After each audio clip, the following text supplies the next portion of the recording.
विमल पोलो जुबा केसरी, हर पल मनाओ केसरी त्योहार। आज हम बताइए शाहनवाज की बिहार के चुनाव का उत्तर प्रदेश की राजनीति में अंश खोजा जा रहा है और खोजा रहा है कि जैसे तेजस्वी यादव वहाँ सभी जातियों के नेता बनने की कोशिश की, सभी धर्मों का नेता बनने की कोशिश की, नतीजा सबके सामने है। अखिलेश यादव भी कमोबेश उसी लाइन पर चल रहे हैं। तो लग रहा है कि यहाँ पीटीए या फिर जो एसआईआर को लेकर बिहार में हंगामा हुआ, वो यहाँ भी 13 करोड़ 35 लाख मतदाता है यहाँ पे। तो उत्तर प्रदेश की चुनावी राजनीति में उसका अंश है, चर्चा है। देखिए, जो बिहार का जो इलेक्शन है और उसके जो परिणाम आए हैं, ये तो अप्रत्याशित है। किसी ने सोचा ही नहीं था कि इस तरह के नतीजे आएंगे। और रही बात उनके परिणामों का उत्तर प्रदेश की राजनीति पर क्या असर पड़ने वाला है, फौरी तौर पे इसका असर पड़ेगा, क्योंकि जिस तरह से वहाँ गोलबंदी पिछड़ों की गई और उनको तेजस्वी का नेता माना गया, तो कहीं ना कहीं अखिलेश यादव भी उसी रास्ते की ओर चल रहे हैं। और वो भी अपने आप को पीडीए लोकसभा में तो उनको सफलता मिली, भारी सफलता मिली। लोकसभा में सफलता का राज जो एक संविधान का जो एक मुद्दा उठाया गया कि संविधान बदल देंगे, और अयोध्या में जिस तरह से भाजपा के एक उम्मीदवार ने ये बयान दिया कि 400 पार करवा दो तो हम संविधान, तो उस बयान का बहुत बड़े स्तर पे व्यापक रूप से उसका असर पड़ा। लोगों ने समझा कि यार वास्तव में ही ऐसा हो सकता है कि अगर 400 सीटें आ गई तो हो सकता है संविधान बदल दे। लेकिन बिहार के चुनाव के बाद में यहाँ का जो असर है, यहाँ बहुत टफ फाइट है। भारतीय जनता पार्टी 10,000 कह रहा गेम चेंजर है। यहाँ भी चुनाव के आखिरी महीनों में कुछ उस तरीके की योजना लॉन्च कर देगी। 2019 में 5 किलो अनाज की चर्चा पूरे देश में थी कोविड के वक्त में, कि 5 किलो अनाज ने भारतीय जनता पार्टी का वोट एक मुश्त कर रखा है। प्रधानमंत्री आवास योजना की चर्चा बहुत थी उत्तर प्रदेश में। नहीं, ये एक्चुअली क्या है कि भाजपा ने यहाँ ग्राउंड लेवल पे बहुत काम किया है। ये बिल्कुल आपको स्वीकार करना पड़ेगा और विपक्ष को भी स्वीकार करना पड़ेगा। एक आप ये कह दोगे पीडीए का नारा यहाँ चलेगा और सबको गोलबंद कर लेंगे, तो उससे बात नहीं होने वाला। आपको कनेक्टिविटी भी लोगों के साथ स्थापित करनी पड़ेगी। रूट लेवल पे जो लोग हैं उनके साथ संपर्क बनाना पड़ेगा। उनको ये यकीन दिलाना पड़ेगा आपको कि भाई वास्तव में अगर कल के दिन हमारी सरकार आती है तो हम आपके साथ हैं, सरकार ना भी आती है तो भी हम आपके साथ खड़े रहेंगे। लेकिन ये विश्वास स्थापित विपक्ष नहीं कर पा रहा है अभी तक भी, और मैं यही मानता हूँ। और एक दूसरी चीज़ मैं आपको मैं बता रहा हूँ कि उत्तर प्रदेश में एसआईआर की एक जो है बहुत बड़े स्तर पे कसरत की जा रही है, और उसमें शुरू हो गया 4 नवंबर से 4 दिसंबर कसरत की जा रही है। वो लगातार चल रहा है काम उस पर, लेकिन उसमें तमाम तरह की अफवाहें फैलाई जा रही हैं कि भारतीय जनता पार्टी के जो लोग हैं वो अपनी वोटों को बढ़ा रहे हैं, दूसरे की कटवा रहे हैं। आने वाले 4-6 महीने में पंचायत का इलेक्शन है यहाँ। बीजेपी को और उनके कार्यकर्ताओं को आप छोड़ भी दीजिए, गांव लेवल पे इतनी प्रतिस्पर्धा है, चूंकि प्रधानी का इलेक्शन है। दोनों जो पक्ष हैं, प्रधानी वाला और उसका विपक्ष वाला, वो एक एक वोट को देख रहे हैं कि कौन सा बढ़ेगा कौन सा कटेगा। तो किसी का जायज़ वोट कटेगा नहीं और नाजायज वोट जुड़ेगा नहीं। चुनाव आयोग ने अपनी पीठ थपथपाई कि एसआईआर हमने बिहार में बहुत शानदार तरीके से किया, बहुत सारे वोटरों की स्क्रूटनी कर दी। उत्तर प्रदेश में भी शुरू हो रहा है, या शुरू हो रहा है क्या, हो गया है। कई जगहों पर भीड़ भाड़ शुरू हो गया है।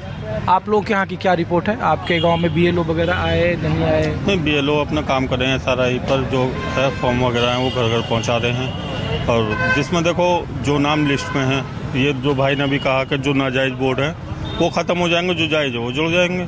और इसमें तो मुझे कोई ऐसा नहीं लग रहा। वैसे बीएलओ अपने काम कर रहे हैं सभी सही तरह। जी, बिहार में, बंगाल में भी लोग बड़ा अंदेशा जता रहे हैं कि जो खास करके मुस्लिम बहुल इलाके हैं, मुस्लिम बहुल गांव हैं, पंचायत हैं, मोहल्ला हैं, वहाँ पे खास टारगेट किया जाता है। ऐसा है क्या? देखो, पक्षपात तो हर पार्टी में है, बीजेपी में नहीं है। पक्षपात तो हर पार्टी में है। मुस्लिमों को तो चुनाव का काम है। देखो, मैंने आपसे क्या कहा, पक्षपात तो हर पार्टी में है, मैं ये नहीं कहा खासकर बीजेपी में है। देखो, सबसे मेन चीज़ है बात विकास पे और तुम्हारे शिक्षा पे बात होनी चाहिए, और इस पर विकास पे और शिक्षा पे कोई बात करता ही नहीं है। बताइए, महंगाई इस टाइम किस कदर रिकॉर्ड तोड़ रही है। महंगाई कमर तोड़ रखे, गरीब आदमी और गरीब होता जा रहा, मालदार आदमी और मालदार होता जा रहा। भुखमरी के कगार पे इस टाइम देश। आप ही लगा लो, सोना लगभग 50,000 था सन 2022-21 में, आज 1.25 लाख है। महंगाई तो बराबर चल ही रही है। जिला बुलंदशहर औरंगाबाद। और बताइए सर, बताइए। अच्छा, हम लोग तो ऐसे ही आपके शहर में घूम रहे थे कि बिहार में चुनाव हो गया और राज्यों में चुनाव होंगे, तो उत्तर प्रदेश की राजनीति में क्या चल रहा है? मोदी जी जीतेंगे हर बार, हर दम, जब तक जींगे वही जीतेंगे, दूसरे को जीता ही ना उनके सामने। हर योगी जी, यहाँ मोदी जी की योगी जी हाँ, योगी जी हैं। ज़्यादा पॉपुलर कौन है? हम वही है, योगी जी हैं, और कौन है दूसरा? और कोई है ही नहीं पॉपुलर, टक्कर पे ना कोई भी। और ये जो अखिलेश यादव कह रहे हैं कि हम लोकसभा 2024 में यहाँ पछाड़ दिए, वो तो वहाँ पर कुछ भी नहीं होने का। जब वहीं कुछ नहीं हुआ बिहार में, तो यहाँ कुछ हो जाएगा? यहाँ भी नहीं होने का कुछ भी। अरे बिहार में अखिलेश यादव छोड़े थे वहाँ और गए थे वो, उन्होंने बराबर चुनाव किया, उन्होंने बहुत सारी रैलियाँ करी वहाँ।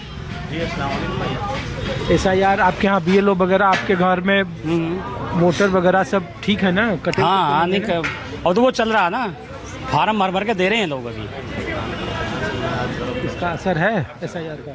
नहीं, इसका क्या असर पड़ेगा? जिसकी वोट है वो तो क्लियर होगी, और जिसकी जैसे यहाँ भी है, दिल्ली भी है, वो 2 जगह डालता था, अब एक ही जगह डालेगी वोट। अब एक ही जब वोट डालेगी, एक आदमी, मेरी एक है तो एक ही डालेगी। 15 करोड़ 35 लाख उत्तर प्रदेश में मतदाता है। आप जहाँ पर हैं, ये तो भारतीय जनता पार्टी का गढ़ी है, लोकसभा की वोट उसके पास, जी। विधानसभा की सब सीटें उसके पास। हाँ जी। तो हम ये कह रहे हैं कि अगर भारतीय जनता पार्टी इतनी मजबूत रहती तो RLD को, जयंत चौधरी को अपनी तरफ कर लिए, भारत रत्न दे दिया। तो वो भी एक मोदी जी का ट्रिक्स है, एक मोदी जी का ट्रिक्स है, वो उनका है, वो उनका मैटर है, वो बड़े लोगों का मैटर है, वो दिल्ली का मैटर है, ये यूपी का मैटर नहीं है ना। क्यों उत्तर प्रदेश में नहीं आ रहे है, लेकिन उन्होंने अपने अंडर ले लिया ना उनको, रतन देकर।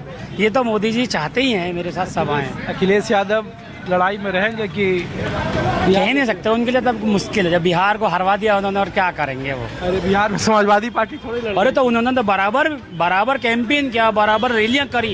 एक दिन भी अपने यूपी में जितने वहाँ रहे, बिहार में वो बराबर रहे वहाँ, हर दिन बराबर। ठीक है सर, शुक्रिया। हाँ, क्या बोल रहे थे आप? हम कुछ ना बोल रहे। अरे आपका क्या नाम भाई साहब? आप कहाँ से? यहीं से? हाँ हाँ, अन्य तरफ से कहाँ? चाय ले आया हूँ। तो अरे चाय लिए, सरकारी कर्मचारी हैं आप? ना हाँ, चाय ले आया हूँ मैं। चलिए, तो ये मैं आपको तस्वीर दिखा रहा था बुलंदशहर से। और बुलंदशहर में, हालांकि उत्तर प्रदेश में अभी 2027 के विधानसभा चुनाव में भी वक्त है, लेकिन बिहार के चुनावी नतीजों ने देश की राजनीति में एक अलग तरह की बहस छेड़ दी। और ख़ास करके SIR के शुरू होने के बाद ये कहा जा रहा है कि SIR ने बिहार में चुनावी जीत, या फिर चुनाव आयोग ने जो बीते 20 या 22 साल से जो 2002 का वोटर लिस्ट था, उसमें बहुत कम दिनों में बहुत ही शानदार तरीके से काम और सफल तरीके से काम कर अपनी पीठ थपथपाई और कहा कि ये वोटरों के हित में है, लोकतंत्र के हित में है। तो उत्तर प्रदेश, पश्चिम बंगाल जैसे शहरों में भी SIR की प्रक्रिया शुरू है। किसके हित में होगा, किसके खिलाफ होगा, लेकिन चुनावी लोकतंत्र में पार्टियों के सामने रहने से और वोटरों को लेकर के चुनावी जीत या उनके हार को लेकर आम लोग क्या सोचते हैं, इसकी तस्वीर मैं आपको दिखा रहा हूँ। कुछ और जगहों पर ले चलता हूँ आपको। बिहार में SIR के सफल परीक्षण के बाद अब 10 राज्यों में मतदाता पुनरीक्षण कार्य तेजी से चल रहा है। उनमें से एक राज्य उत्तर प्रदेश है, और उत्तर प्रदेश के मैं बुलंदशहर लाया हूँ। बुलंदशहर का एक आम गांव है, और आम गांव में जो पंचायत भवन है या फिर स्कूल है, इसमें इस तरीके के BLO बैठ रहे हैं, और जिनके मतदाता सूची में नाम जोड़े जाने हैं, नाम कटवाने हैं, जिनके यहाँ मृत मतदाता पहले से हैं, ऐसे कई सारे डॉक्यूमेंट हैं जिनको लेकर ये काम किया जा रहा है। और ये कौन सा गांव है?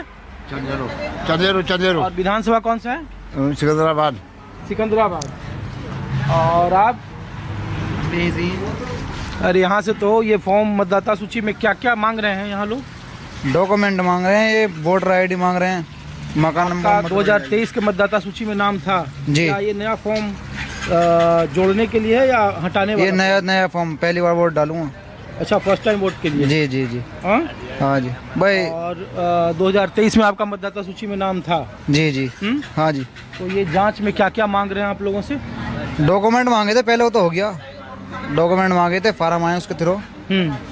अब उसका देखते हैं, वोट डालेंगे। वोट के चक्कर में चल रही है कार्रवाई। तो